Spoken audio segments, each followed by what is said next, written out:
La noche de terror. El patrón ordenó el asesinato de todas las esclavas embarazadas. Oaxaca, México. Finales de 1879. La hacienda San Jerónimo se extendía como una herida abierta en el valle de Tlacolula, sus muros de adobe agrietados reflejando los últimos estertores de un sistema que se negaba a morir. Aunque la abolición de la esclavitud había llegado oficialmente a México décadas atrás, en estas tierras remotas de Oaxaca, las viejas costumbres permanecían enquistadas como cicatrices que no sanaban. Don Sebastián Villarreal gobernaba sus tierras con la misma brutalidad que su padre y su abuelo antes que él, convencido de que las leyes de la ciudad jamás alcanzarían estos valles polvorientos, donde el viento arrastraba consigo el olor a mezcal fermentado y sangre seca. La noche del 12 de diciembre comenzó como cualquier otra. Las mujeres que trabajaban en la casa grande terminaban sus labores bajo la luz vacilante de las velas de cebo, mientras los hombres regresaban de los campos de maguey con las espaldas encorvadas y las manos destrozadas. Pero había algo diferente en el aire aquella noche, una tensión que María de los Ángeles, cocinera de la hacienda desde hacía 20 años, podía sentir en sus huesos como presagio de tormenta. Si te está gustando esta historia, suscríbete al canal y déjanos un comentario diciéndonos desde dónde nos estás escuchando. Tu apoyo nos ayuda a seguir trayéndote estas historias que te mantienen despierto por las noches. María había visto muchas cosas en San Jerónimo, demasiadas para una sola vida. Había visto a don Sebastián ordenar azotes públicos por ofensas menores. Había visto familias separadas cuando el patrón vendía a los hijos de sus trabajadores a otras haciendas, fingiendo que eran simples traslados laborales. Había visto mujeres jóvenes desaparecer en las habitaciones del patrón durante la noche y reaparecer al amanecer con los ojos vacíos y los vestidos rasgados. Pero lo que estaba a punto de presenciar superaría cualquier horror anterior. Dejaría una mancha tan oscura en su alma que las oraciones nocturnas nunca lograrían limpiarla completamente. Don Sebastián había convocado una reunión urgente con sus capataces en el salón principal. María, mientras servía el mezcal y preparaba los cigarros, mantenía la cabeza baja pero los oídos atentos. Era una habilidad que había perfeccionado con los años, volverse invisible mientras absorbía cada palabra, cada gesto, cada mirada que los hombres intercambiaban cuando creían que nadie los observaba. El patrón era un hombre corpulento de 52 años, con un bigote engrasado que se rizaba en las puntas y ojos del color del barro después de la lluvia. Esa noche vestía su mejor traje de lana española, a pesar del calor sofocante que hacía que el sudor se acumulara en los pliegues de su cuello. Había algo ceremonial en su atuendo, como si se estuviera preparando para un evento de importancia histórica. «Caballeros», comenzó don Sebastián, su voz ronca por décadas de mezcal y tabaco, «nos enfrentamos a un problema que amenaza el orden natural de esta hacienda. Un problema que, si no se resuelve con mano firme esta misma noche, podría destruir todo lo que nuestras familias han construido durante generaciones». Los tres capataces principales se miraron entre sí con expresiones confundidas. Esteban Cortés, el más viejo de ellos, un hombre enjuto con cicatrices que le cruzaban el rostro como mapas de batallas pasadas, se atrevió a preguntar: «¿De qué problema habla, patrón? ¿Hay revueltas en el pueblo? ¿Han llegado noticias de la capital?» Don Sebastián negó con la cabeza, tomando un largo trago de mezcal antes de continuar. «El problema está aquí, dentro de nuestros propios muros. He recibido un informe de la partera, doña Remedios. Me informa que actualmente hay 9 mujeres embarazadas entre nuestras trabajadoras. 9. El silencio que siguió fue denso, cargado de incomprensión.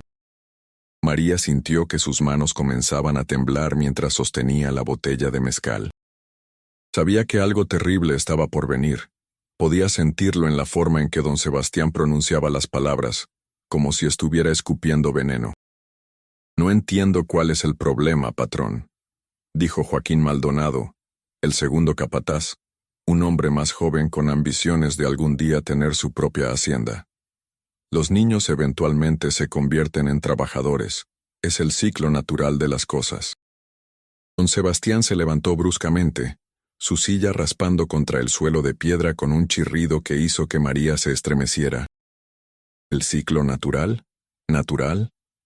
Su voz subió de volumen, resonando contra las paredes encaladas. Déjame explicarte lo que es natural, Joaquín. Natural es que yo, como patrón de estas tierras, decida qué vidas tienen valor y cuáles no. Natural es que yo controle cada aspecto de lo que sucede bajo mi techo. Se acercó a la ventana que daba al patio central, donde las habitaciones de las trabajadoras formaban un cuadrado perfecto alrededor de un pozo de agua. Esas mujeres están embarazadas sin mi permiso, sin mi autorización explícita. ¿Entienden lo que eso significa? Significa desafío. Significa que creen que pueden tomar decisiones sobre sus propios cuerpos, sobre sus propias vidas, sin consultar primero con su patrón. El tercer capataz, un hombre llamado Rodrigo Sánchez que raramente hablaba pero cuya crueldad era legendaria en la hacienda, finalmente intervino. ¿Qué propone que hagamos, don Sebastián?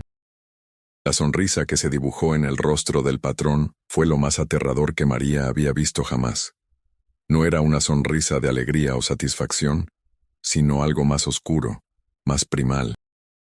Era la sonrisa de un hombre que había tomado una decisión irrevocable y encontraba placer perverso en la anticipación de ejecutarla. Esta noche, dijo don Sebastián lentamente, saboreando cada palabra, pondremos fin a este problema de raíz. Las 9 mujeres embarazadas serán eliminadas, todas, sin excepción, y con ellas, la semilla de rebelión que llevan en sus vientres. El silencio que siguió fue absoluto. Incluso los grillos parecieron dejar de cantar. María sintió que el mundo se inclinaba bajo sus pies, que el suelo de piedra se convertía en arenas movedizas. Había escuchado mal. Tenía que haber escuchado mal. Ningún hombre, por malvado que fuera, podría ordenar algo así. Era imposible. Era inhumano. Pero cuando miró los rostros de los capataces, vio que también ellos habían quedado paralizados por la magnitud de la orden. Esteban Cortés, que había servido a la familia Villarreal durante 30 años, que había ejecutado castigos brutales sin pestañear, parecía haberse vuelto de piedra. Su rostro curtido había perdido todo color. «Patrón», comenzó Esteban con voz temblorosa, «lo que propone es asesinato, asesinato múltiple. Las leyes, incluso aquí en Oaxaca, incluso con toda nuestra distancia de la capital, no permitirían». «¿Las leyes?», interrumpió don Sebastián con una carcajada seca. «¿Me hablas de leyes, Esteban? Las leyes están escritas por hombres débiles en ciudades lejanas que nunca han tenido que gobernar tierras como estas. Aquí, yo soy la ley. Yo soy juez y verdugo. Y he decidido que estas mujeres han cometido un crimen imperdonable al desafiar mi autoridad». Joaquín Maldonado se atrevió a hablar. «Pero, patrón, algunas de esas mujeres, he escuchado rumores de que algunas de esas mujeres están embarazadas porque usted mismo». La bofetada resonó como un disparo en el salón. Don Sebastián había cruzado la habitación en 3 zancadas y golpeado a Joaquín con tal fuerza que el joven capataz cayó de su silla. «Nunca», siseó don Sebastián inclinándose sobre él, «nunca vuelvas a sugerir tal cosa. Lo que yo haga o deje de hacer con las mujeres de esta hacienda no es asunto tuyo. Tu trabajo es obedecer mis órdenes, no cuestionarlas». María había dejado caer la botella de mezcal. El líquido se derramaba sobre el suelo de piedra, formando un charco oscuro que parecía sangre bajo la luz tenue de las velas. Nadie pareció notarlo. Todos los ojos estaban fijos en don Sebastián, quien había vuelto a su posición junto a la ventana, recuperando su compostura con inquietante rapidez. «Rodrigo», dijo finalmente, dirigiéndose al tercer capataz, «tú entiendes la necesidad de lo que debe hacerse, ¿verdad?». Rodrigo Sánchez asintió lentamente. Era un hombre sin familia, sin ataduras emocionales, conocido por su capacidad de ejecutar órdenes sin hacer preguntas. «Entiendo, patrón. Cuando desea que se lleve a cabo. Esta noche, ahora, antes del amanecer, quiero que sea rápido, eficiente y, sobre todo, silencioso. No podemos permitir que las otras trabajadoras se enteren hasta que sea demasiado tarde para reaccionar. Reúnan a las 9 mujeres con algún pretexto, llévenlas al granero viejo más allá de los campos de maguey. Ahí nadie las escuchará gritar. Las palabras cayeron sobre María como piedras. El granero viejo. Conocía ese lugar. Era una estructura abandonada a casi 1 kilómetro de la casa principal, construida por el abuelo de don Sebastián, y abandonada después de que un incendio parcial la dejara medio destruida. Era el lugar perfecto para un asesinato. Aislado, olvidado, rodeado de campos vacíos donde el viento arrastraba cualquier sonido hacia la nada. ¿Y después? Preguntó Esteban, su voz apenas un susurro. ¿Después qué hacemos con los cuerpos? Don Sebastián se sirvió otro vaso de mezcal, su mano firme, sin temblor alguno. El pozo seco en el lindero norte tiene más de 20 metros de profundidad. Arrojen los cuerpos ahí y sellen la entrada con piedras. Para mañana, esas mujeres simplemente habrán desaparecido. Corrió el rumor de que huyeron durante la noche, asustadas por alguna superstición tonta. Ya sabes cómo son estas gentes con sus creencias indígenas. Era perfecto. Horriblemente perfecto. En una sociedad donde las mujeres trabajadoras eran consideradas poco más que propiedad, donde las desapariciones eran comunes y raramente investigadas, donde la palabra del patrón era ley absoluta, don Sebastián había diseñado un crimen que probablemente quedaría impune. Nadie vendría a preguntar. Nadie exigiría justicia. Las familias de las víctimas, si es que tenían familias, estarían demasiado aterrorizadas para hablar. María supo en ese momento que tenía 2 opciones: permanecer en silencio y convertirse en cómplice de lo impensable, o intentar advertir a las mujeres y arriesgar su propia vida. Sus manos temblaban incontrolablemente mientras recogía los fragmentos de la botella rota. Tenía que tomar una decisión, y tenía que tomarla ahora. Los capataces se levantaron lentamente, sus rostros reflejando diversos grados de horror, resignación, y en el caso de Rodrigo, una inquietante falta de emoción. Don Sebastián les entregó a cada uno un vaso de mezcal. «Beban», ordenó. «Beban por el futuro de San Jerónimo. Beban por el orden y la disciplina. Beban porque esta noche haremos lo necesario para asegurar que ninguna otra mujer en esta hacienda ose desafiar mi autoridad». Esteban tomó el vaso con manos temblorosas. Joaquín, todavía con la mejilla hinchada por la bofetada, lo hizo con los ojos llenos de lágrimas que se negaba a derramar. Rodrigo bebió sin ceremonia, como quien toma agua, y don Sebastián levantó su propio vaso en un brindis macabro, sus ojos brillando con una mezcla de locura y convicción absoluta. «Por San Jerónimo», dijo. «Por San Jerónimo», repitieron los capataces, sus voces huecas. María salió del salón caminando hacia atrás, manteniendo la cabeza baja, rezando para que nadie notara el terror absoluto en su rostro. Tenía que moverse rápido. Tenía que pensar. Las 9 mujeres embarazadas. Sabía quiénes eran. Conocía sus nombres, sus historias, sus esperanzas. Algunas eran jóvenes, apenas adolescentes. Otras tenían ya hijos que dependían de ellas. Todas ellas inocentes de cualquier crimen real, excepto el de existir bajo el dominio de un monstruo. El patio central estaba en silencio. La mayoría de las trabajadoras ya se habían retirado a sus habitaciones. María podía ver luz filtrándose por debajo de algunas puertas, escuchar el murmullo ocasional de conversaciones nocturnas, el llanto de un bebé, el susurro de oraciones antes de dormir. Era una escena de normalidad tan completa que hacía lo que había escuchado en el salón parecer aún más surrealista, más imposible. Pero no era imposible. Era real. Y estaba a punto de suceder. María se dirigió primero a la habitación de Esperanza, una joven zapoteca de 19 años que estaba embarazada de 6 meses. Era su primer hijo. Había pasado los últimos meses tejiendo pequeñas mantas, cantando canciones de cuna en su lengua materna, soñando con el futuro. María tocó suavemente la puerta de madera astillada. ¿Quién es?, preguntó una voz somnolienta desde dentro. Soy yo, María. Necesito hablar contigo. Es urgente. La puerta se abrió revelando el rostro joven de Esperanza, sus ojos grandes y oscuros llenos de curiosidad y un toque de preocupación. ¿Qué pasa, tía María? ¿Sucede algo malo? María la tomó del brazo y la jaló hacia adentro, cerrando la puerta rápidamente. Escúchame con atención, niña. No tenemos mucho tiempo. El patrón ha dado una orden terrible. Tú y las otras 8 mujeres embarazadas están en peligro mortal. El rostro de Esperanza pasó de la confusión al terror en segundos. ¿Qué? ¿De qué hablas? ¿Qué orden? Ha ordenado que las maten, a todas, esta noche.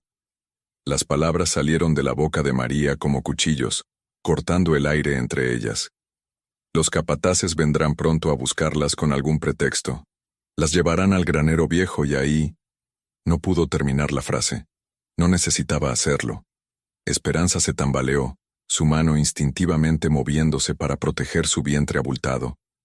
No, eso no puede ser cierto. Nadie haría algo así. Ni siquiera el patrón. Es demasiado. Es verdad, insistió María tomándola por los hombros. Lo escuché con mis propios oídos. Tienes que huir. Todas tienen que huir. Ahora, antes de que sea demasiado tarde. Pero incluso mientras decía las palabras, María sabía lo difícil que sería. La hacienda estaba rodeada de campos abiertos por kilómetros. Los guardias patrullaban el perímetro cada noche. Las mujeres no tenían caballos, no tenían dinero. Muchas no conocían el camino al pueblo más cercano. Y en su condición, embarazadas, agotadas por meses de trabajo duro, ¿qué tan lejos podrían llegar antes de ser capturadas? Esperanza pareció llegar a la misma conclusión. ¿A dónde iríamos? Mi familia está a 3 días de camino. No llegaría ni a la mitad antes de que me atraparan. ¿Y las otras? Algunas ni siquiera hablan español bien. No conocen estas tierras fuera de la hacienda. María sintió la desesperación apretándole el pecho. Tenía razón. Don Sebastián había elegido perfectamente a sus víctimas. Mujeres sin recursos, sin conexiones poderosas, sin nadie que las protegiera o las extrañara lo suficiente como para hacer preguntas incómodas. Eran invisibles para el mundo más allá de los muros de San Jerónimo. Entonces tenemos que escondernos, dijo María, su mente trabajando frenéticamente.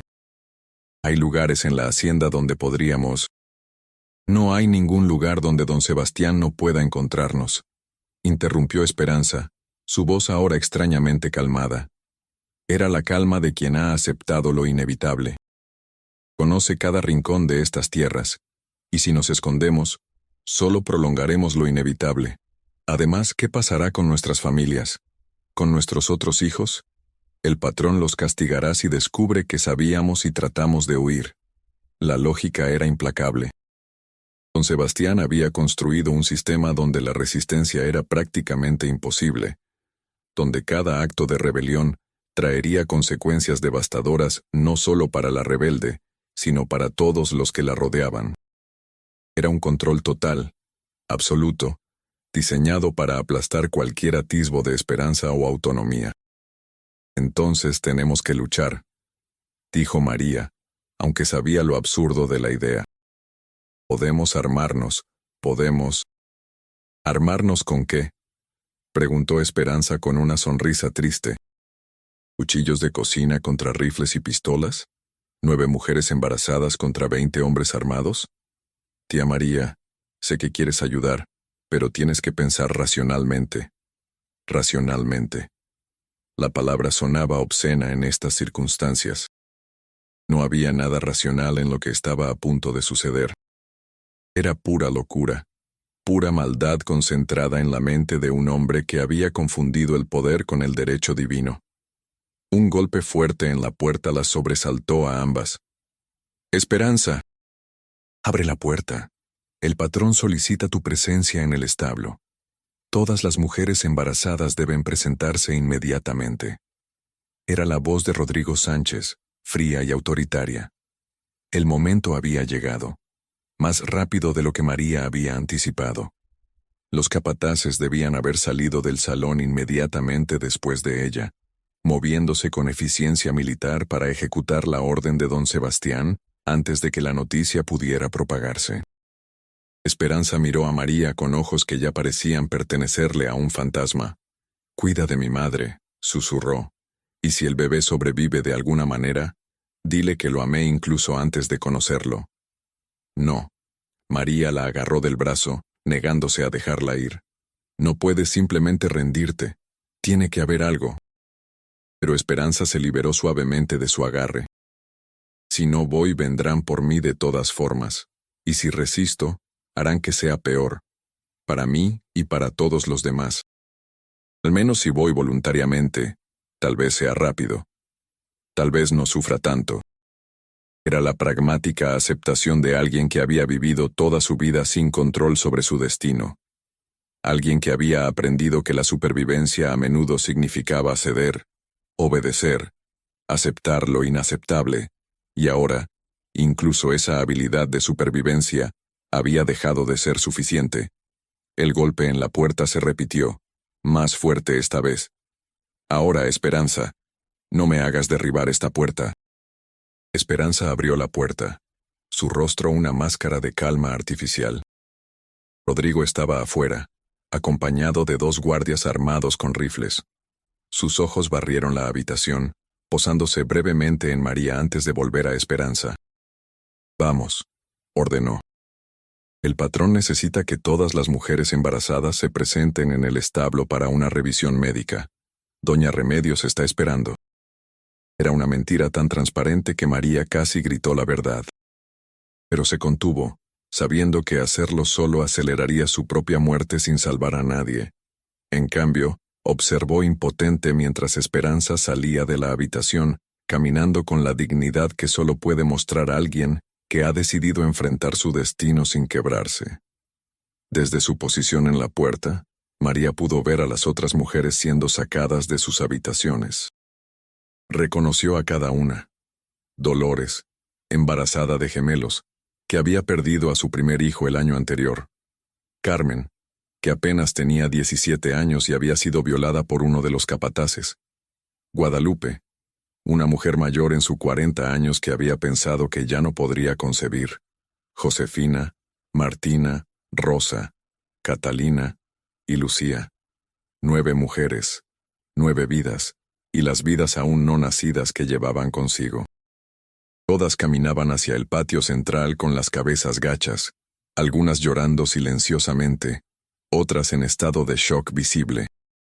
Los guardias las rodeaban, creando un círculo de armas y autoridad imposible de romper. María notó que algunos de los guardias parecían incómodos, sus rostros tensos, sus movimientos vacilantes. No todos estaban de acuerdo con lo que estaba sucediendo, pero ninguno era lo suficientemente valiente como para objetar. Don Sebastián observaba desde el balcón del segundo piso, una copa de mezcal en la mano, su silueta recortada contra la luz de las ventanas detrás de él. Parecía un juez presidiendo una ejecución, o más exactamente, un emperador romano observando gladiadores en la arena. Había algo ceremonial en su postura, como si estuviera saboreando este momento de poder absoluto sobre la vida y la muerte. María sintió algo quebrarse dentro de ella. No podía quedarse quieta. No podía ser testigo silencioso de esto. Dio un paso hacia adelante, lista para gritar, para advertir a las mujeres, para hacer cualquier cosa que pudiera interrumpir esta pesadilla. Pero una mano firme la agarró por el hombro, deteniéndola. Era Tomás, el esposo de María, un hombre que había trabajado en San Jerónimo desde que tenía 10 años. Sus ojos estaban llenos de lágrimas, pero su agarre era inquebrantable. «No», susurró en su oído. «No puedes hacer nada. Solo conseguirás que te maten también. Y entonces, ¿quién quedará para recordar? ¿Quién quedará para contar lo que sucedió aquí esta noche?» Era un argumento terrible en su lógica implacable. Si María moría tratando de salvar a estas mujeres, la verdad moriría con ella. Don Sebastián ganaría completamente, borrando no solo las vidas, sino también la memoria de sus víctimas. Al menos viva, María podría dar testimonio. Podría asegurarse de que estas mujeres no fueran completamente olvidadas. Pero ¿de qué servía el testimonio si no había justicia? ¿De qué servía recordar si el monstruo responsable seguía vivo, poderoso, impune?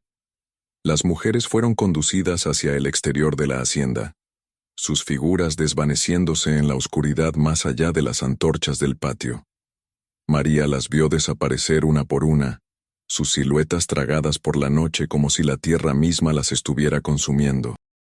El silencio que siguió fue absoluto, roto solo por el ocasional ladrido de un perro en la distancia y el susurro del viento entre los magueyes. Don Sebastián bajó del balcón, terminando su mezcal de un solo trago. Pasó junto a María sin mirarla, como si ella no existiera, como si fuera parte del mobiliario. Esa invisibilidad era tanto una bendición como una maldición. La mantenía viva pero también subrayaba su completa impotencia. El tiempo que siguió fue una tortura. María se quedó en el patio, incapaz de moverse, incapaz de entrar a su habitación y fingir que todo estaba bien. Otras trabajadoras comenzaron a salir, atraídas por el inusual movimiento nocturno. Las preguntas comenzaron. ¿Dónde están llevando a las mujeres embarazadas? ¿Qué está pasando? ¿Por qué se las llevaron en medio de la noche? María no podía responder. Las palabras se atoraban en su garganta, demasiado horribles para ser pronunciadas.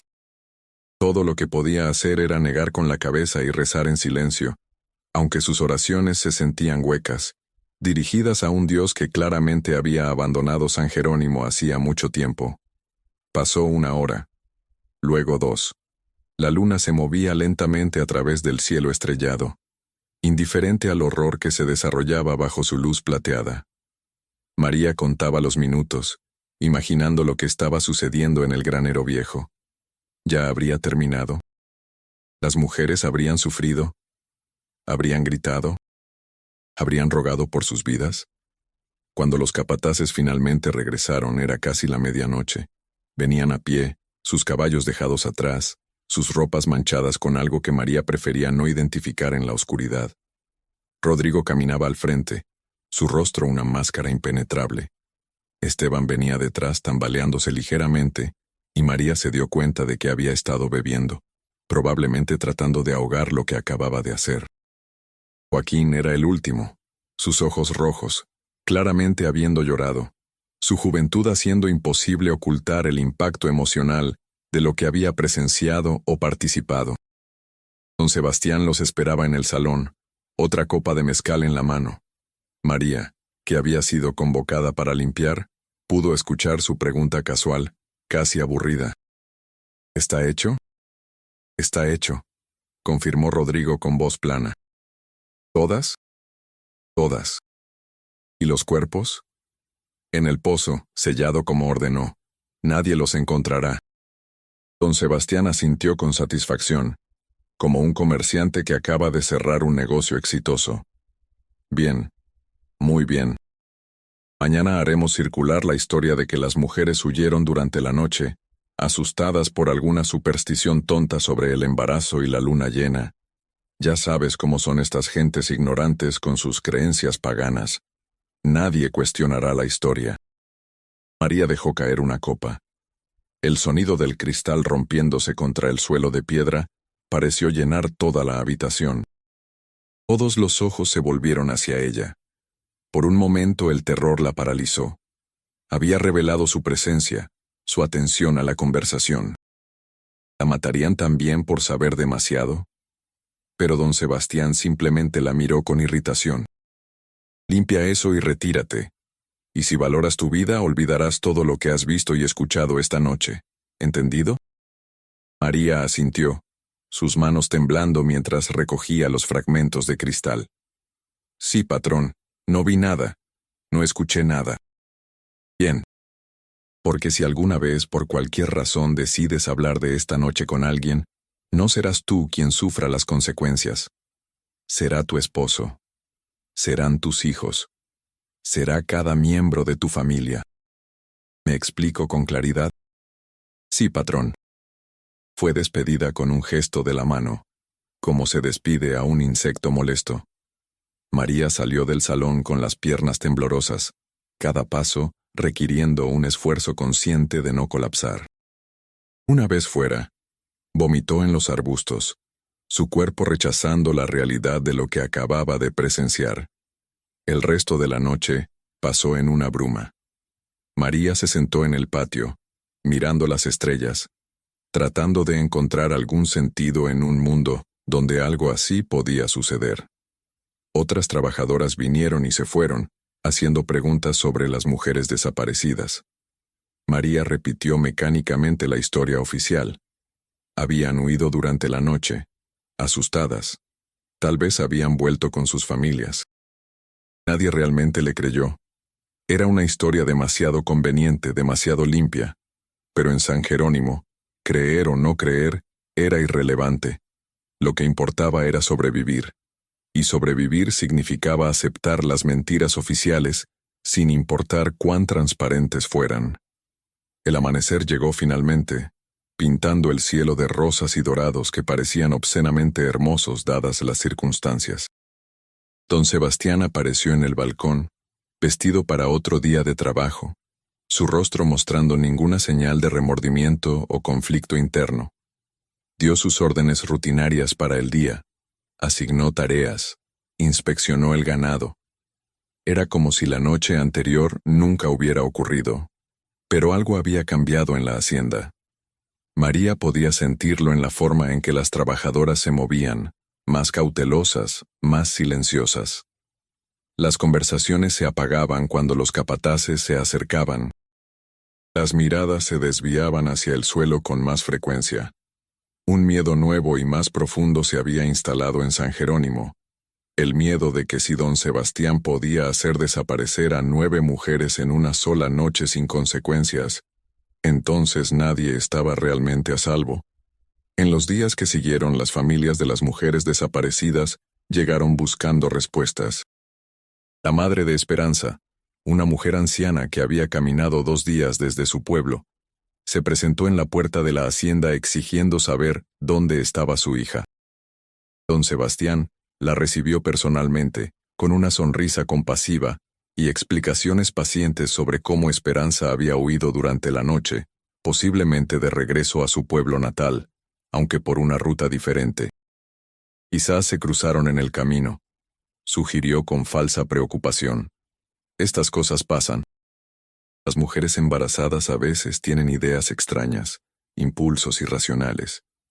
Estoy seguro de que aparecerá pronto. La anciana no le creyó.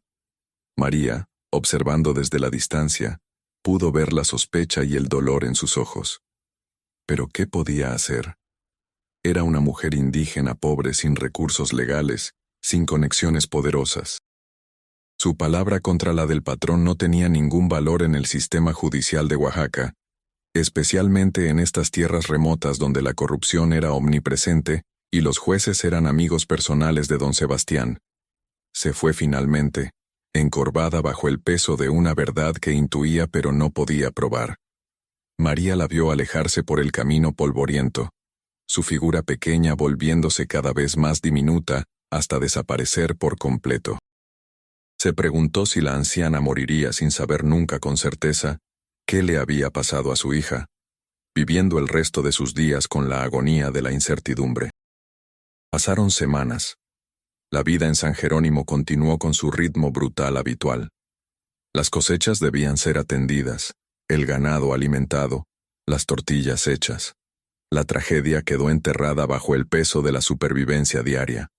Pero María no podía olvidar. Cada noche, cuando cerraba los ojos, veía los rostros de las 9 mujeres. Escuchaba sus voces, recordaba sus historias. Se había convertido en la guardiana involuntaria de sus memorias, la única persona que conocía la verdad completa de lo que había sucedido.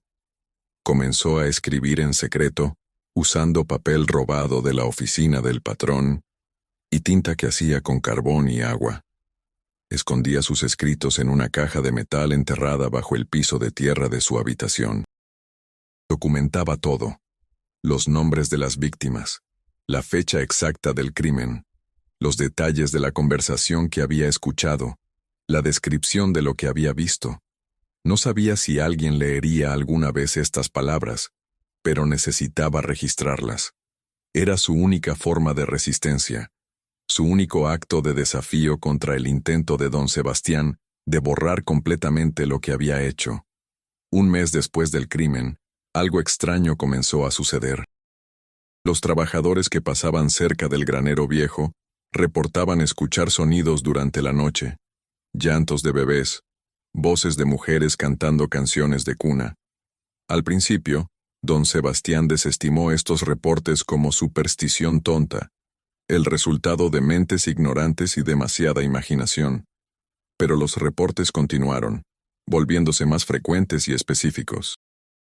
Un guardia juró haber visto figuras de mujeres caminando cerca del pozo sellado al amanecer, sus siluetas desapareciendo cuando se acercaba. Otro reportó encontrar pequeñas mantas de bebé tejidas apareciendo inexplicablemente en el camino que llevaba al granero. Esteban Cortés, el viejo capataz, comenzó a tener pesadillas violentas, despertándose gritando sobre mujeres que lo perseguían con sus vientres sangrantes. María sabía que probablemente había explicaciones racionales para todo esto. Los sonidos podrían ser el viento atravesando las grietas del granero viejo, los avistamientos productos de la culpa y el miedo. Las mantas, tal vez pertenecían a Esperanza y habían sido arrastradas por animales desde donde los cuerpos habían sido arrojados. Pero no le importaba la explicación racional. Si estas historias atormentaban a don Sebastián y a sus cómplices, entonces que así fuera. Era una forma pequeña, pero satisfactoria de justicia. Don Sebastián, sin embargo, no era un hombre fácilmente perturbado por supersticiones. Ordenó que el granero viejo fuera demolido completamente, sus restos quemados. El pozo fue sellado no solo con piedras, sino con cemento, y se construyó una pared alrededor de él. Prohibió a cualquiera acercarse al área bajo pena de castigo severo. Parecía determinado a borrar físicamente cualquier evidencia o recordatorio de lo que había hecho, pero los rumores se negaban a morir. Se esparcieron más allá de los límites de la hacienda, alcanzando pueblos vecinos, mercados, posadas a lo largo de los caminos comerciales. La historia se transformó con cada recontado, volviéndose más elaborada, más sobrenatural. Se decía que la hacienda San Jerónimo estaba maldita, que las almas de mujeres muertas vagaban por sus campos, que cualquiera que trabajara allí eventualmente enloquecería o moriría en circunstancias misteriosas. Para María, estas versiones distorsionadas eran frustrantes. El verdadero horror no necesitaba adornos sobrenaturales. El verdadero horror era completamente humano, un hombre con poder absoluto decidiendo que las vidas bajo su control no tenían valor, que podía extinguirlas sin más razón que su propio capricho y orgullo herido. Ese era el verdadero cuento de terror, y no necesitaba fantasmas para ser aterrador. 2 meses después del crimen, Joaquín Maldonado desapareció. Simplemente no apareció para trabajar una mañana. Su habitación estaba vacía. Sus pocas posesiones habían sido empacadas apresuradamente. Don Sebastián montó en cólera, enviando guardias para buscarlo, pero Joaquín parecía haberse desvanecido. María sospechaba que no podía vivir con lo que había hecho, que había huido buscando alguna forma de redención, o al menos distancia de la escena del crimen. Esteban Cortés no fue tan afortunado. Su salud mental se deterioró rápidamente. Comenzó a beber en exceso, a hablar solo, a tener episodios violentos donde atacaba a otros trabajadores sin provocación. Una noche, 3 meses después del asesinato de las mujeres, fue encontrado muerto en su habitación. Oficialmente, fue declarado suicidio por ahorcamiento. Pero María notó las marcas en sus muñecas, las señales de que había sido amarrado antes de morir. Se preguntó si don Sebastián había decidido que Esteban se estaba volviendo un riesgo, un testigo inestable que podría revelar la verdad en un momento de locura. Rodrigo Sánchez, por otro lado, continuó trabajando como si nada hubiera pasado. Era el favorito de don Sebastián ahora, promovido a capataz principal, recompensado por su lealtad inquebrantable y su capacidad de ejecutar órdenes sin cuestionamiento moral. Para María, representaba el tipo más peligroso de maldad. No la locura pasional de don Sebastián, sino la frialdad mecanizada de alguien que podía cometer atrocidades sin sentir nada en absoluto. El invierno llegó a Oaxaca, trayendo noches frías y días más cortos. La hacienda San Jerónimo se sumergió en una atmósfera de depresión colectiva. La productividad cayó. Los trabajadores se enfermaban con más frecuencia. Había peleas constantes, acusaciones mutuas, un ambiente general de desconfianza y paranoia. Don Sebastián respondió con más castigos, más vigilancia, más control. Pero nada parecía restaurar el orden que había existido antes. María observaba todo esto con una mezcla de satisfacción sombría y tristeza profunda. La hacienda se estaba desmoronando desde adentro, corrompida por el secreto que todos conocían pero nadie podía mencionar abiertamente. Era como si el crimen mismo hubiera envenenado el suelo, infectado el aire, convertido a San Jerónimo en un lugar enfermo donde nada podía prosperar. Una noche de diciembre, exactamente 6 meses después del crimen, María estaba en la cocina preparando la cena cuando escuchó gritos provenientes del patio. Corrió afuera para encontrar a don Sebastián de pie en el centro del patio, su camisa desabrochada, sosteniendo una pistola. Estaba disparando al aire, gritando incoherencias sobre fantasmas y mujeres que lo perseguían. Los veo. Están en todas partes, en las paredes, en las sombras, en los espejos. No dejan de mirarme, no dejan de juzgarme. Su voz era histérica, rota, tan diferente de la autoridad fría que había mostrado la noche que ordenó los asesinatos. Los trabajadores observaban desde una distancia segura, nadie atreviéndose a acercarse a un hombre armado y claramente desquiciado. Rodrigo finalmente logró desarmar a don Sebastián, llamando a otros guardias para ayudar a llevarlo a su habitación. El patrón fue arrastrado adentro, todavía gritando, todavía viendo cosas que nadie más podía ver. El médico del pueblo fue convocado al día siguiente. Examinó a don Sebastián y diagnosticó nervios rotos, prescribiendo descanso y láudano para calmar sus episodios. Pero María sabía que no era una enfermedad médica lo que afligía al patrón. Era la culpa, finalmente alcanzándolo después de meses de negación. Su mente había comenzado a fracturarse bajo el peso de lo que había hecho. Sin embargo, incluso en su estado deteriorado, don Sebastián seguía siendo peligroso. Sus episodios de locura se alternaban con momentos de lucidez fría, donde era tan cruel como siempre. María aprendió a leer las señales, a saber cuándo acercarse y cuándo mantenerse lejos. La hacienda se convirtió en un lugar donde todos caminaban sobre cáscaras de huevo, nunca sabiendo qué versión del patrón encontrarían en un momento dado. Los meses se convirtieron en un año. El aniversario de los asesinatos se acercaba.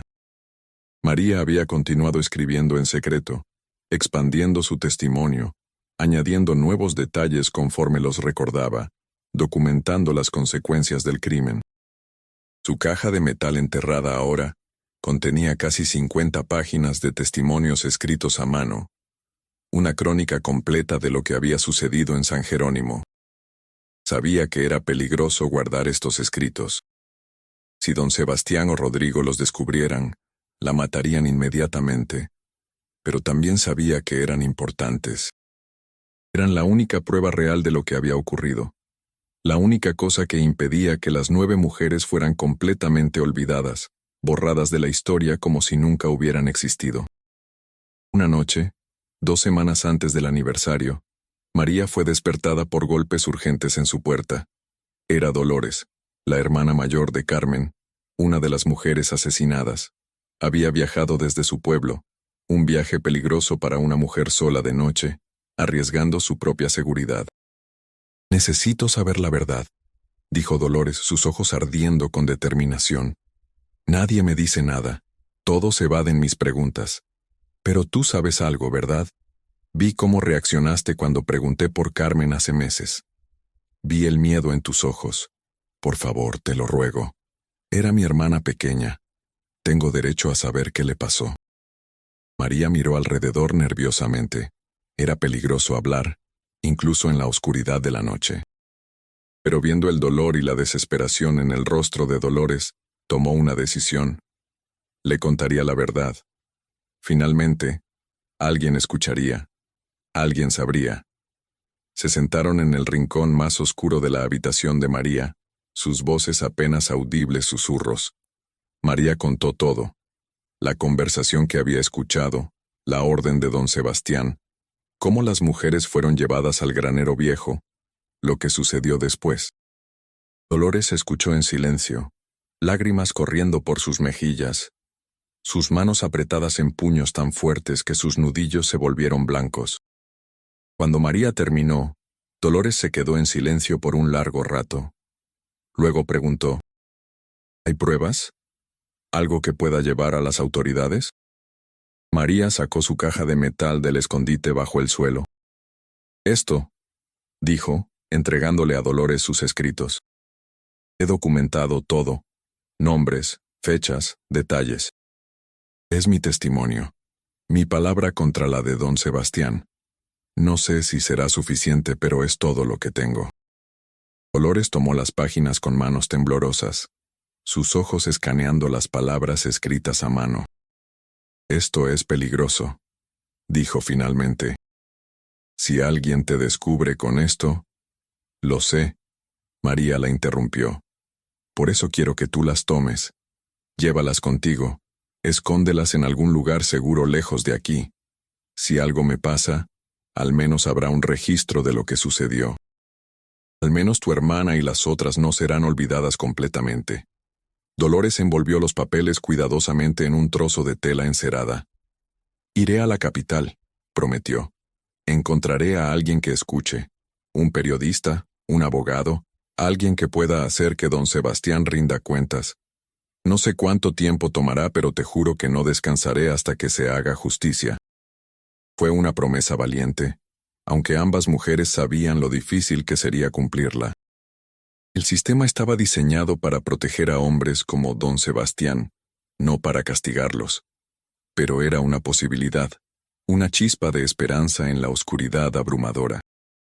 Dolores se fue antes del amanecer, desapareciendo en las sombras como un fantasma. María la vio partir preguntándose si volvería a verla, si alguna vez llegaría a la capital, si alguien escucharía su historia. Pero al menos había dado el primer paso. El secreto ya no estaba enterrado solo en su corazón. Ahora existía en el mundo exterior, con el potencial de crecer, de esparcirse, de eventualmente alcanzar oídos que podrían actuar. Los días que siguieron fueron tensos. María esperaba cada momento que guardias vinieran a arrestarla, que don Sebastián hubiera descubierto de alguna manera que había hablado. Pero no pasó nada. La vida en la hacienda continuó con su ritmo miserable habitual. Sin embargo, María notó que Rodrigo la observaba más de cerca, sus ojos siguiéndola cuando cruzaba el patio, su presencia apareciendo en lugares donde normalmente no estaría. ¿Sospechaba algo? ¿O simplemente era su paranoia? El aniversario del crimen llegó finalmente. El 12 de diciembre de 1880, exactamente un año después de aquella noche horrible. María se despertó temprano, incapaz de dormir, los recuerdos de lo que había presenciado hace un año reproduciéndose en su mente con claridad dolorosa. Se dirigió al lugar donde había estado el granero viejo, ahora solo un campo vacío con hierba creciendo sobre la tierra removida. Se arrodilló allí, rezando por las 9 mujeres y sus bebés no nacidos.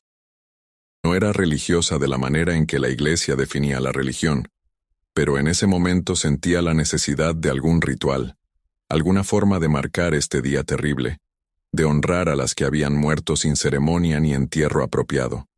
Esperanza, Dolores, Carmen, Guadalupe, Josefina, Martina, Rosa, Catalina, Lucía, susurró sus nombres como un letanía.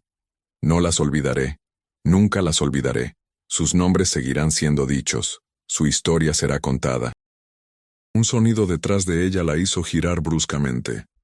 Don Sebastián estaba allí, tambaleándose ligeramente, claramente borracho incluso a esta hora temprana de la mañana. Su aspecto había cambiado drásticamente en el último año. Había perdido peso, su rostro estaba demacrado, sus ojos hundidos y rodeados de círculos oscuros. Parecía haber envejecido 20 años en solo 12 meses. «Así que tú también las recuerdas», dijo con voz áspera. «Pensé que era el único atormentado por ellas». María se puso de pie lentamente, su corazón latiendo con fuerza.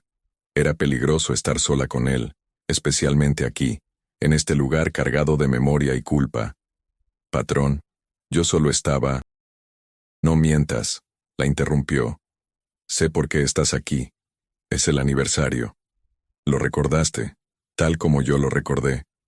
No he dormido en 3 días. Cada vez que cierro los ojos, las veo, todas ellas, mirándome con esos ojos muertos, juzgándome». Era la primera vez que don Sebastián admitía abiertamente lo que había hecho, aunque fuera solo frente a María. La sorpresa debió mostrarse en su rostro porque él soltó una risa amarga. «¿Creíste que lo había olvidado? ¿Que simplemente había seguido adelante como si nada hubiera pasado?» Tomó un trago de la botella que llevaba. «Cada día es un infierno. Cada noche es peor. Las escucho llorar. Escucho a los bebés que nunca nacieron llorando por aire que nunca respirarán. Mi propia mente se ha convertido en mi prisión». María permaneció en silencio, no sabiendo qué decir. ¿Debía sentir lástima por este hombre que había orquestado tal atrocidad? ¿Era su sufrimiento alguna forma de justicia o simplemente una consecuencia inevitable de su propia conciencia finalmente despertando? ¿Por qué lo hizo? Se atrevió a preguntar finalmente. ¿Por qué les quitó la vida? No le habían hecho ningún daño real. Don Sebastián se tambaleó hacia el lugar donde había estado el granero, sus ojos perdidos en algún punto distante del pasado. «Control», dijo después de un largo silencio. «Toda mi vida he controlado todo en estas tierras. Decidía quién comía y quién pasaba hambre, quién vivía en comodidad relativa y quién sufría. Pero esas mujeres se atrevieron a crear vida sin mi permiso. Era un desafío directo a mi autoridad absoluta. Eran seres humanos». María sintió las palabras escapando antes de poder detenerlas. Tenían nombres, familias, sueños. No eran propiedad suya para disponer de ellas. Don Sebastián se giró hacia ella, y por un momento, María vio un destello del viejo patrón, el hombre capaz de ordenar asesinatos sin pestañear. Pero luego su rostro se desmoronó, la máscara de autoridad cayendo para revelar algo quebrado y desesperado debajo. «Lo sé», susurró. «Dios, sé que lo sé ahora». Pero era demasiado tarde cuando lo comprendí. La sangre ya estaba en mis manos, las almas ya estaban en mi conciencia, y no hay forma de deshacerlo, no hay forma de traerlas de vuelta. «Podría confesar», sugirió María, sabiendo que era inútil pero necesitando decirlo de todos modos. Podría entregarse a las autoridades, admitir lo que hizo. Al menos entonces sus familias tendrían respuestas, tendrían justicia. Don Sebastián rió, un sonido hueco y sin humor. «¿Justicia? No hay justicia en este mundo para hombres como yo. Los jueces son mis amigos. Los oficiales de policía toman mi dinero. Incluso si confesara, encontrarían formas de minimizarlo, de explicarlo, de asegurarse de que nunca viera el interior de una celda. El sistema está construido para proteger a los de mi clase, sin importar qué tan monstruosas sean nuestras acciones». Era la verdad más honesta que María había escuchado de él. El sistema estaba podrido hasta el núcleo, diseñado para mantener el poder en manos de unos pocos, mientras los muchos sufrían sin recurso ni justicia. Don Sebastián era un monstruo, pero era un monstruo creado y protegido por una sociedad que valoraba la riqueza y el estatus por encima de la humanidad básica. Entonces vivirá con esto por el resto de su vida, dijo María, y morirá con esto en su conciencia. Tal vez eso sea su castigo. Don Sebastián asintió lentamente. Ya estoy muerto, dijo en voz baja. He estado muerto desde aquella noche. Este cuerpo sigue moviéndose, sigue respirando, pero el hombre que era murió en el momento en que di esa orden. Lo que queda es solo un fantasma, atormentado por otros fantasmas. Se alejó tambaleándose, dejando a María sola en el campo vacío. Ella lo observó irse, este hombre roto que había destruido tantas vidas incluyendo la suya propia. No sentía lástima por él exactamente, pero sí una extraña mezcla de satisfacción sombría y horror ante lo que el ser humano era capaz de hacerse a sí mismo cuando elegía el camino de la crueldad. Las semanas que siguieron trajeron cambios a San Jerónimo. Don Sebastián se recluyó cada vez más, raramente saliendo de sus habitaciones, dejando la administración de la hacienda a Rodrigo. Algunos trabajadores susurraban que el patrón estaba perdiendo la razón completamente, que pasaba días sin comer, hablando solo, escribiendo cartas frenéticas que nunca enviaba. María continuó con su trabajo, manteniéndose invisible, esperando. Había hecho todo lo que podía. El testimonio estaba con Dolores, quien presumiblemente estaba en camino a la capital. Ahora solo quedaba esperar y ver si algo resultaría de ello. En enero de 1881, un mes después del aniversario, llegaron noticias inesperadas. Un periodista de la Ciudad de México había publicado un artículo en uno de los periódicos principales titulado Atrocidades en las haciendas, el legado oculto de la esclavitud en Oaxaca. El artículo no mencionaba específicamente a San Jerónimo, ni nombraba a don Sebastián, pero hacía referencias claras a desapariciones misteriosas de trabajadoras embarazadas y patrones que se creen por encima de la ley. María supo inmediatamente que Dolores había logrado hacer llegar la historia a alguien. El periodista había sido cuidadoso, usando lenguaje vago para evitar demandas por difamación, pero el mensaje era claro para cualquiera que supiera leer entre líneas. La historia estaba comenzando a salir a la luz. La reacción en San Jerónimo fue inmediata y violenta. Don Sebastián, al leer el artículo, entró en una furia maníaca.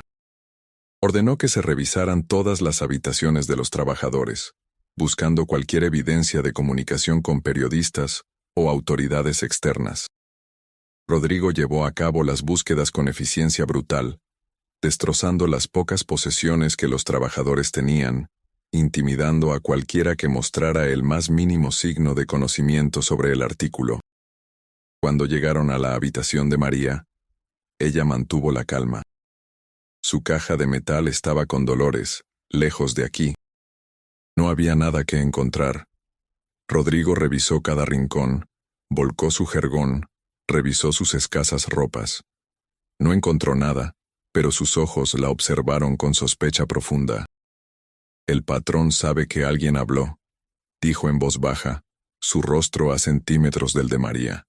Y cuando descubra quién fue, ese alguien deseará nunca haber nacido. María sostuvo su mirada sin parpadear. No sé de qué habla. Soy solo una cocinera. No sé leer ni escribir. ¿Cómo podría haber contactado a un periodista en la capital? Era una mentira parcial. Podía leer y escribir aunque pocos en la hacienda lo sabían. Pero Rodrigo no podía probar lo contrario. Después de un momento tenso, se retiró, dejándola con una advertencia final. Te estaremos vigilando. Los siguientes meses fueron un periodo de paranoia intensificada. Don Sebastián contrató más guardias. Restringió el movimiento dentro y fuera de la hacienda. Prohibió que los trabajadores hablaran con extraños. San Jerónimo se convirtió en una prisión, sus muros invisibles pero absolutamente reales. Pero el artículo había plantado una semilla. Otros periódicos comenzaron a hacer preguntas, a investigar condiciones en las haciendas de Oaxaca. Inspectores del gobierno fueron enviados a la región, aunque la mayoría fueron sobornados o intimidados para que presentaran informes favorables. Sin embargo, la presión estaba creciendo. La historia se negaba a morir. En marzo, Rodrigo Sánchez desapareció en circunstancias misteriosas. Había salido a caballo una mañana y nunca regresó. Su caballo fue encontrado días después, vagando libremente, pero no había señal de Rodrigo. Algunos decían que había huido, anticipando que eventualmente enfrentaría consecuencias por su papel en los asesinatos. Otros susurraban que la familia de una de las mujeres asesinadas había tomado venganza. María no sabía qué creer, pero no podía negar la satisfacción oscura que sentía al saber que al menos uno de los perpetradores directos había desaparecido. Si estaba muerto o simplemente escondido, el resultado era el mismo: uno menos que había salido impune. Don Sebastián, al enterarse de la desaparición de Rodrigo, sufrió lo que el médico llamó un colapso nervioso completo. Fue encontrado en su habitación, temblando incontrolablemente, incapaz de hablar coherentemente. Fue trasladado a la Ciudad de México para recibir tratamiento en una institución privada para personas de medios que sufren aflicciones mentales. Con el patrón ausente, la administración de San Jerónimo cayó en manos de su hijo mayor, Miguel Villarreal, un hombre de 30 años que había pasado la mayor parte de su vida adulta en Europa, evitando las responsabilidades de la hacienda familiar. Miguel llegó en abril de 1881, acompañado de su esposa francesa y sus ideas modernas sobre gestión de propiedades. El cambio fue inmediato y dramático. Miguel, horrorizado por las condiciones que encontró, comenzó a implementar reformas. Contrató trabajadores pagados en lugar de mantener el sistema de servidumbre forzada, mejoró las viviendas, estableció horarios de trabajo razonables, prohibió el castigo corporal. No lo hacía necesariamente por bondad pura, sino por pragmatismo. Había visto en Europa que los trabajadores tratados justamente eran más productivos, pero Miguel también hizo algo más significativo. Después de revisar los registros de la hacienda y hablar privadamente con varios trabajadores de confianza, comenzó a sospechar que algo terrible había ocurrido durante la administración de su padre. Convocó a María a una reunión privada en la oficina de la hacienda.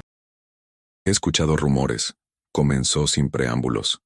Rumores sobre mujeres que desaparecieron hace más de un año. 9 mujeres, todas embarazadas. Necesito saber la verdad. ¿Qué sucedió realmente? María miró al joven patrón, evaluándolo. Parecía genuino en su deseo de saber, pero ¿podía confiar en él? Era el hijo de don Sebastián después de todo. La sangre era espesa.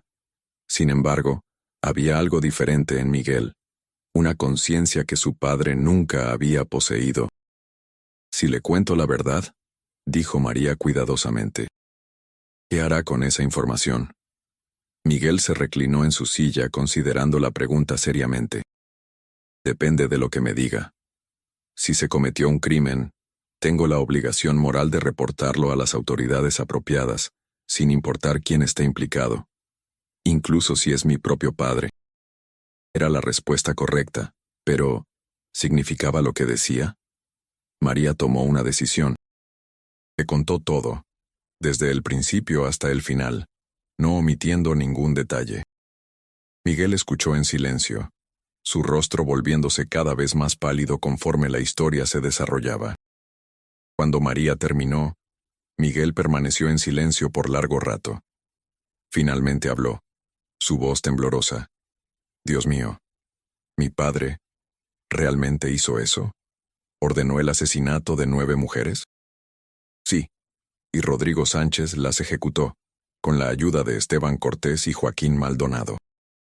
Miguel se levantó y caminó hacia la ventana, mirando hacia los campos donde su padre había gobernado con tal brutalidad. Esto cambia todo. No puedo simplemente ignorarlo. Tengo que hacer algo. ¿Qué puede hacer?, preguntó María, genuinamente curiosa. Su padre está enfermo, protegido en una institución. Rodrigo ha desaparecido. Esteban está muerto. Joaquín huyó hace meses. Los cuerpos están enterrados en un pozo sellado. No hay evidencia física que las autoridades aceptarían. Miguel se giró hacia ella. Pero hay testigos. Tú eres testigo. Y si hay un testimonio escrito como me dijiste, eso es evidencia. Tal vez no sea suficiente para un juicio criminal, pero es suficiente para iniciar una investigación oficial. Es suficiente para asegurar que la verdad sea conocida. ¿Y qué pasará con San Jerónimo?, preguntó María. ¿Con todos los que todavía trabajamos aquí? San Jerónimo cambiará, dijo Miguel con determinación. Ya está cambiando. Bajo mi administración, este lugar nunca más será una prisión de horror. Será una operación agrícola legítima donde las personas son tratadas con dignidad y justicia. Esa es mi promesa. Era una promesa grande, tal vez demasiado grande. Pero María quería creerle. Necesitaba creer que algo bueno podía surgir de tanta oscuridad. Miguel cumplió su palabra. Contrató abogados de la capital para que lo asesoraran sobre cómo proceder. El caso fue presentado ante un magistrado en Oaxaca, junto con el testimonio de María y los escritos que Dolores había salvaguardado. La investigación oficial comenzó en mayo de 1881. Don Sebastián Villarreal fue formalmente acusado de múltiples cargos de asesinato mientras estaba confinado en la institución mental. Los médicos declararon que no era competente para enfrentar un juicio debido a su condición mental deteriorada. Era una conclusión conveniente que lo protegía de enfrentar justicia real, pero al menos la verdad estaba ahora en registro público oficial. El escándalo sacudió la sociedad de Oaxaca. Familias prominentes se distanciaron de los Villarreal. Socios comerciales cortaron lazos. La hacienda San Jerónimo, una vez símbolo de riqueza y poder, se convirtió en sinónimo de crueldad y barbarie. Miguel trabajó incansablemente para rehabilitar la reputación de la propiedad, pero la mancha permanecería por generaciones. Las familias de las 9 mujeres asesinadas fueron localizadas e informadas oficialmente de lo que había sucedido. Se les ofreció compensación financiera, aunque ninguna cantidad de dinero podía realmente compensar la pérdida de sus hijas, hermanas, madres. Al menos ahora tenían respuestas. Al menos ahora podían llorar sabiendo la verdad. Se realizó una ceremonia conmemorativa en el lugar donde había estado el granero viejo.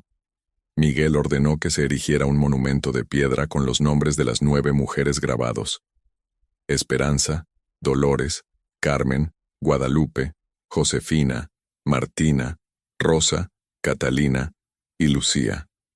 Bajo sus nombres una inscripción simple: nunca olvidadas, siempre recordadas, que su memoria sea una luz contra la oscuridad. María asistió a la ceremonia, de pie entre otros trabajadores de la hacienda, muchos de los cuales habían conocido a las mujeres asesinadas. Lágrimas corrían libremente por muchos rostros mientras un sacerdote local conducía oraciones. No era justicia completa, nunca lo sería, pero era reconocimiento, era memoria, era asegurarse de que estas mujeres no fueran completamente borradas de la historia. Dolores también estuvo presente, viajando desde la capital donde ahora vivía, y trabajaba como activista por los derechos de las trabajadoras. Se acercó a María después de la ceremonia, abrazándola fuertemente. «Lo logramos», susurró. No de la forma que queríamos, no con justicia completa, pero logramos que sus historias fueran contadas, logramos que fueran recordadas. María asintió, incapaz de hablar por la emoción que le cerraba la garganta. Había pagado un precio alto por su testimonio. Vivía ahora con amenazas constantes de aquellos que aún eran leales a don Sebastián, que la veían como traidora, pero también sabía que había hecho lo correcto. El silencio habría sido una traición mayor. Don Sebastián Villarreal murió en septiembre de 1881, menos de 2 años después de ordenar los asesinatos. Su muerte fue atribuida oficialmente a complicaciones relacionadas con su condición mental, pero aquellos que lo habían visto en sus últimos días hablaban de un hombre completamente destruido por la culpa y el remordimiento, incapaz de comer o dormir, perseguido hasta su último aliento por los fantasmas de sus víctimas. Miguel asistió al funeral de su padre, más por obligación social que por amor filial. La ceremonia fue pequeña, discreta, sin la pompa que normalmente acompañaría la muerte de un hombre de la posición de don Sebastián. Pocos lamentaron su muerte. Muchos la vieron como un cierre necesario de un capítulo oscuro. La vida en San Jerónimo continuó bajo la nueva administración. Miguel implementó cambios progresivos que gradualmente transformaron la hacienda. No fue fácil ni rápido, pero con el tiempo, el lugar comenzó a sanar. Los trabajadores ya no vivían con miedo constante. Las familias podían quedarse juntas. Los salarios, aunque modestos, eran pagados regularmente. María continuó trabajando allí, ahora con un papel más respetado como una de las empleadas más antiguas. Miguel la consultaba frecuentemente sobre asuntos que afectaban a los trabajadores, valorando su perspectiva y experiencia. Ella nunca olvidó aquella noche terrible, pero aprendió a vivir con los recuerdos, a cargarlos como un peso necesario. Años después, cuando María era ya una anciana, jóvenes periodistas y académicos vendrían ocasionalmente a entrevistarla sobre los eventos de 1879. Su testimonio fue documentado en varios libros de historia sobre las condiciones laborales en México, después de la abolición formal de la esclavitud. La historia de las 9 mujeres de San Jerónimo se convirtió en un ejemplo citado frecuentemente de cómo las leyes solas no son suficientes para cambiar sistemas profundamente arraigados de opresión.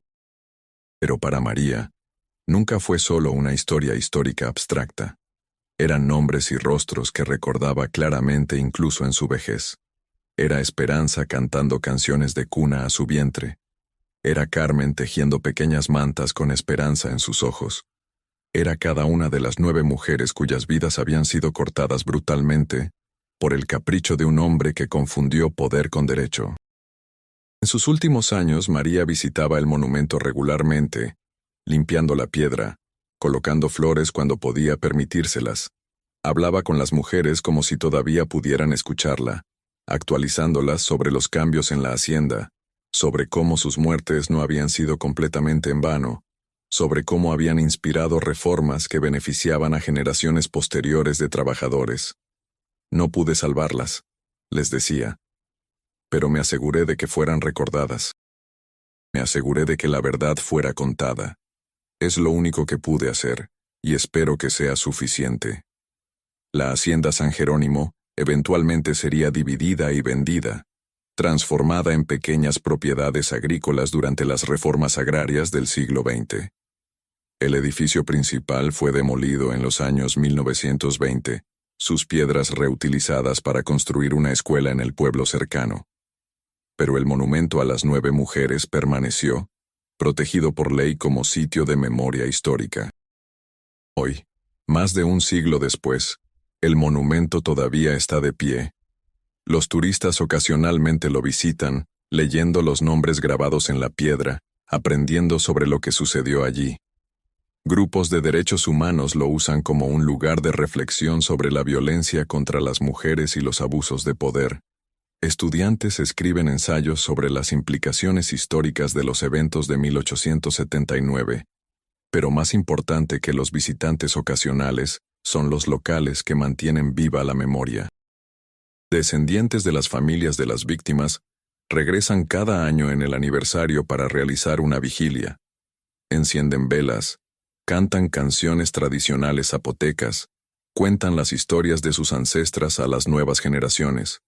Es una tradición que ha continuado ininterrumpidamente, asegurando que Esperanza, Dolores, Carmen, Guadalupe, Josefina, Martina, Rosa, Catalina y Lucía nunca sean olvidadas.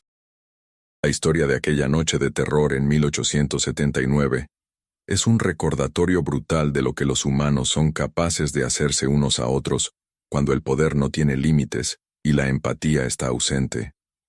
Es una advertencia sobre sistemas que priorizan la propiedad sobre las personas, el control sobre la compasión. Es un testimonio del coraje de aquellos que, como María, se negaron a permanecer en silencio frente a la injusticia, incluso cuando hablar significaba arriesgar todo. Pero también es una historia sobre la resiliencia del espíritu humano, sobre cómo la verdad eventualmente puede emerger incluso de las circunstancias más oscuras, sobre cómo la memoria puede ser una forma de resistencia y justicia cuando los sistemas legales fallan. Es una historia que merece ser contada, recordada y reflexionada, no para cultivar odio, sino para inspirar vigilancia constante contra los abusos de poder en todas sus formas. Las 9 mujeres de San Jerónimo no obtuvieron justicia en vida. Su asesino nunca enfrentó un juicio apropiado, nunca fue encarcelado por sus crímenes, pero sus nombres sobrevivieron. Su historia fue contada, y en eso hay una forma de victoria, pequeña pero significativa, contra aquellos que intentaron borrarlas de la existencia. En las noches tranquilas en el valle de Tlacolula, algunos locales todavía juran escuchar el sonido de mujeres cantando canciones de cuna, llevadas por el viento desde el lugar donde el granero viejo una vez estuvo. Los escépticos descartan estos reportes como superstición o imaginación. Pero aquellos que conocen la historia, aquellos que recuerdan, entienden que no importa si los sonidos son reales o imaginados. Lo que importa es que las mujeres sean recordadas, que sus voces, de una forma u otra, continúen siendo escuchadas. María murió en 1903, a la edad de 63 años, en la misma hacienda donde había presenciado tanto horror y eventualmente ayudado a revelar la verdad. En su lecho de muerte, rodeada por su familia, sus últimas palabras fueron los nombres de las 9 mujeres, recitados como una oración final. Fue enterrada en el cementerio local, su tumba marcada con una piedra simple. Pero décadas después, cuando el monumento a las 9 mujeres fue renovado y expandido, se añadió una placa adicional. Esta placa lleva el nombre de María de los Ángeles, identificándola como la testigo que se negó a olvidar, la voz que habló por las que no podían hablar. Es un reconocimiento apropiado para una mujer que, en circunstancias imposibles, eligió la verdad sobre la seguridad, la memoria sobre el olvido, la justicia sobre la complicidad. Su legado, junto con el de las 9 mujeres cuyas historias preservó, continúa resonando a través de las generaciones, un recordatorio perpetuo de que el silencio frente a la injusticia no es neutralidad sino complicidad, y que cada voz que se alza contra la opresión, sin importar cuán pequeña parezca, tiene el poder de cambiar el curso de la historia.